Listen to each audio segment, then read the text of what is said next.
আসসালামু আলাইকুম। 2026 সালে আমাদের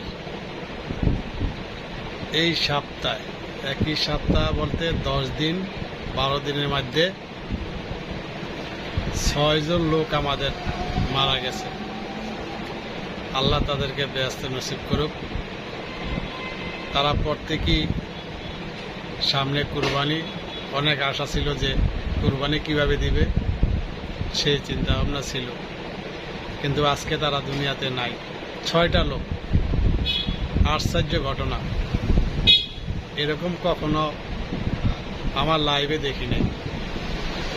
যাই হোক, আল্লাহ তাআলা যারা দুনিয়াতে আছে সবাইকে নেক হায়াত দান করুক, আর যারা দুনিয়াতে চলে গেছে তাদের জন্য সবাই দোয়া করবেন ইনশাল্লাহ। আল্লাহ সবাইকে সহায়তা করুক, আমিন।